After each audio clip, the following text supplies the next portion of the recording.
Et là, ils entendent de la musique, ils nous voient remettre les tables en place et se demandent qu'est-ce qui se passe. Donc on leur explique gentiment que c'est un cours de danse adapté et là, les visages s'illuminent. Ils disent mais c'est super, c'est génial, c'est une très belle initiative. On va chercher à prendre n'importe quel mouvement de danse et on va trouver des astuces pour pouvoir les adapter et la rendre facile pour des personnes qui sont en maladie. Lorsque je sens que les patientes sont affaiblies, fatiguées, je vais aller sur quelque chose de très très doux avec des musiques plutôt lentes. Et ensuite, je vais chercher à transformer le mouvement pour éviter des douleurs physiques. On sait qu'il y a des conséquences de certaines opérations qui font que les bras ne peuvent pas se lever très haut. Et ça tire et ça fait mal. Donc du coup, d'intégrer le fait que le corps est dans cet état-là actuellement pour faire danser. Et du coup, on se rend compte que malgré tout, on peut quand même danser. La danse adaptée a plusieurs objectifs. Le premier, je pense qu'il est de sortir de l'ordinaire, parce que ces personnes-là sont en souffrance quotidiennement. Et donc, on vient leur apporter une dose de soleil qui est différente de ce qu'elles ont l'habitude de voir. Le second objectif, il est de danser, et donc de venir remettre de la vie là-dedans au travers du mouvement.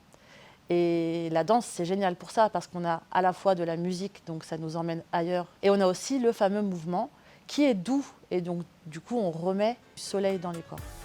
Et après, il y a également un troisième objectif qui est de retrouver de la mobilité. Alors bien sûr, on ne va jamais remplacer le travail des kinés. Avant d'être professeure au sein d'Eldance, la maladie, je la connaissais de très loin. Et du coup, j'en avais une vue très lointaine, des fois qui fait un peu peur. Et puis quand on se met à danser avec des personnes malades, en fait, on ne pense pas qu'elles sont malades. C'est les visages, c'est les corps qui bougent, et c'est ça qui m'intéresse. Donc du coup, j'ai jamais vraiment abordé un cours ou un événement quelconque en me disant j'ai peur, j'ai pas peur. Et Monique changeait de classe. Au départ, le lien, il est assez subtil, il est en mode observation. Et ensuite, au fil des semaines, il y a un climat de confiance qui s'installe. On met en place de la bienveillance dans le cours, dans tous les sens du terme. On sent qu'il y a vraiment un lien de confiance très solide qui se met en place.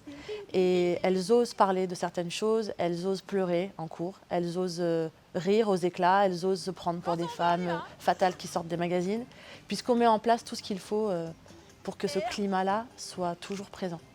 Je conseillerais l'association Eldance à tout professeur ayant l'envie forte de partager quelque chose d'autre que de la danse.